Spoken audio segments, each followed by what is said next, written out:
Right, nkulamusizaako nnyo mukwano gwange najo sinza obanga otuwuliriza webale kwekuumira ku mayengo gano aga UG Update TV. Okola kyamaanyi nnyo okwekuumira ku mpewo z'amayengo gano. Mwena mbalamusizaako nnyo. Obudde bwakinyika ggobe olukuba kuba lufiirira eno mu Uganda. Kansubire nti nammwe wammwe embeera y'obudde tebakoze bubi wadde n'akamu n'akeddagala. Kakati olwaleero Profesa Sempebwa abasinga mu mumanyi avuddeyo n'adifendinga General Muhoozi Kainerugaba ku right ez'okubanga akontestinga mu kalulu ka 2026 ng'era ng'ono agamba mbu Muhoozi ayina eddembe okwenyigira mu kalulu ka 2026 era ayina eddembe okugenda mu lwokaano. Twagala okulabula Profesa Sempebwa musajja muyivu era asomyeko, naye kyewuunyisa engeri buli muntu gy'alabamu ebintu bye kyewuunyisa okuba nti si gye tuba tusuubira ate abalala ngeri ki gye babitegeeramu. Ono nno legal expert mulamba Frederick Sempebwa agenze mu maaso n'okudifendinga General Muhoozi Kainerugaba inakubanga mbikuwa ku rights z'ayina ezimulwaningisa okubeera nga pulezidenti.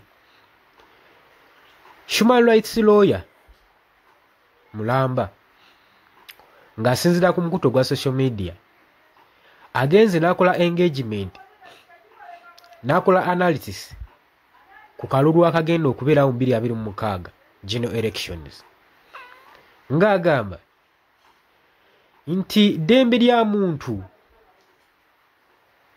okusalawo okuvuganya ofiisi yonna yonna. Profesa Sempebwa agamba era akkaatiriza nti okublookinga candidate yenna okumukugira ng'osinziira ku family issues ne ku family ties ki undermininga demokrasi w'eggwanga Uganda, nga mufunze kyagezaako okulaga nti Muhoozi okumugaana okontestinga mu kalulu aka 2026 kyandamayininga demokrasiya. General Muhoozi Kainerugaba jukira nti nno ye yeetwalanga potential presidential figure era ng'asuubira nti kitaawe Mwami Yoweri Kaguta Museveni wava ku ntebe yaddako ng'omutabani, era abadde agenda mu maaso n'okufeesinga criticism ezigaaga nti nno tasaanidde kubanga atuula ku ntebe. Ye Sempebwa agamba nti power obuyinza obuli mu connection eya Muhoozi Kainerugaba ne famire ye si bye biyinza okuba nga bimukugira okuba nga atuula ku ntebe y'obukulembeze. Profesa Sempebwa ayongerako ng'agamba nti ye dismissing awakanya ebyogerebwa information eyitingana mu elections nti constitution tekkiriza muntu yenna kuva mu kwesimbawo mu kalulu kubanga nti ali cleaning age nga yeesigamye ku famire. Legal school ono ali concerned nnyo era nga apataninze nnyo agezaako nnyo okuteekawo reservation eri mutabani w'omukulembeze nga officer okubanga aseekinga for election contest mu bwangu nnyo nga kitaawe akyali mu buyinza. Era professor ono afokasinze nnyo ku candidate ono ng'agamba qualification nga zeekuusa ku family connection. Constitutional experts basuggestinga nti baleke abalonzi bye baba beesalirawo choice ki gye baagala ku ballot box, so si kukugira muntu olw'okuba nti yeesigamye nnyo ku bya family ku family issues ti bye biyinza okugira okwesimbawo mu kalulu ka 2026. Kikulaga nga looyo ono wayina decision mu bya politics ng'era agezaako okudefendinga achallenginga ba analytics mu politics abakwestioninga Muhoozi Kainerugaba okubanga tali potential kimala kutuukiriza ambition y'okutuula ku bukulembeze bw'eggwanga. Potential candidate General Muhoozi Kainerugaba ayongera maaso n'okubanga drawinga national attention mu byobufuzi by'eggwanga Uganda era ng'atunuuliddwa nnyo ku biki byagenda mu maaso n'okweyagaliza mu byobufuzi.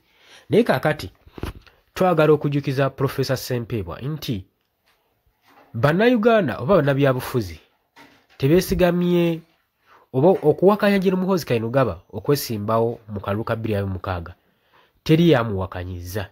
General Muhoozi Kainerugaba yavaayo n'alangirira nga watagenda kwesimbawo nga watagenda kulabikirako mu ballot paper mu kalulu akajja aka 2026 era n'agamba abawagizi bonna badde mabega w'ekibiina kya National Resistance Movement ekya Mwami Yoweri Kaguta Museveni.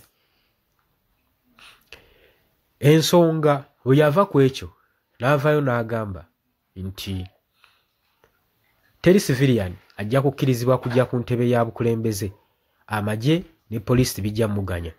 Mukulembeze alina okubeerako, alina kubeera w'amagye oba wa poliisi. Ezo na statement Professor Ssempebwa ne bwa professor bwe tazikoonyeeko. Kati bannayuganda tebali concerned nnyo Muhoozi ajja okukontestinga tebannamugaanako era teriyo yakiwakanyiza. Wabula singa ajja ne yeesimbawo nga kisibya kuwamba buyinza nga sibya musikisa nga successor.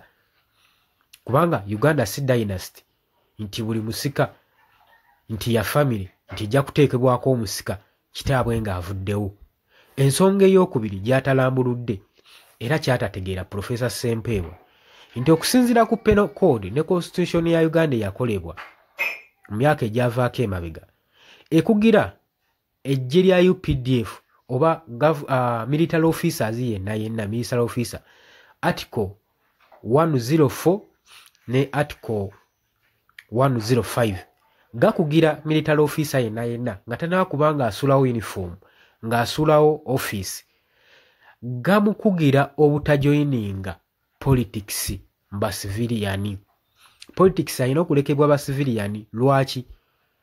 Amagye constitution yamenningibwa nga galina sigala nga gali nyuto nga tegalina kwenyigira bya bufuzi okusobola obutaganya kuteekawo divisions eri amagye saako ne ba civilian. Ekyo Professor Ssempebwa olina okitegeera kubanga tulaba wano General Muhoozi Kainerugaba okuva yavaayo neyenyigira mu politics w'eggwanga agenda maaso n'okwataakinga abali ku ludda oluvuganya naddala abakulembeze mu bibiina naddala omukulembeze wa National Unity Platform azze akyogera bunywe nga wagenda omuggyako omutwe era tajja kutuuka mu kalulu ka 2026. Ebyo byonna bikulaga nti abaamendinga amateeka gano baali balina ensonga ennekusifu gye bali mu kukugira military officer yenna obutajoininga bya bufuzi ng'akyali mu buyinza kuba ajja kukozesa amaanyi g'emmundu g'ayina okusobola okulaba nga intimidatinga ng'akugira abali ku ludda oluvuganya gavumenti eyo gy'abeera akitingiramu.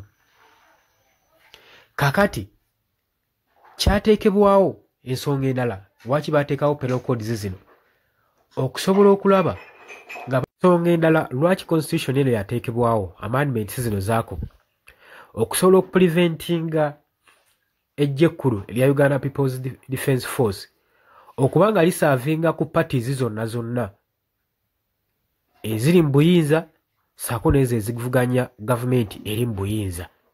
Naye kati gulowooza kino kinaakolebwa kitya nga abalina okukuuma parties zombiriri nabo beenyigidde ebyobufuzi? Kati kiringa leefali kibanga leefali kusalawo ku sayidi gy'abaabaako ng'alamula omupiira gulaba ogwo omupiira gugenda kubeera feya ye obuzibu obutuukiriddeawo oba obulaba oba obulengera.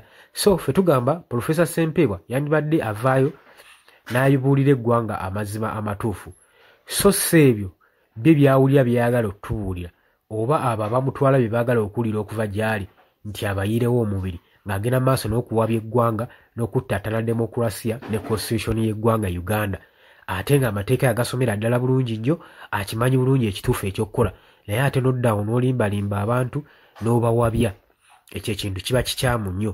Tuseemu constitution zaffe ekitiibwa. Ssemateeka tulambika bulungi nnyo. Teri military officer akkirizibwa kwenyigira mu byabufuzi. Omukulembeze mu bitongole ebikuumaddembe alina sigala ng'ali nyuto ng'asaavinga sayidi zombi. Bakiteekawo ku preventing ebintu bingi ebiyinza okuvaamu. Ebyo biyinza n'otandikawo koodiwo ekyo obadde tokimanyi. Oli ku Yugi Update Civic Osinza obanga otuwuliriza webali kwekuumira ku mayengo gano. Gw'atannatweyungako kirira wansi waliwo ekigambo subscribe kikooneko ojja kuba ng'osobola bulungi nnyo otweyungako. Mbagala nnyo abali mu diaspora webali kwekuumira ku mayengo gano.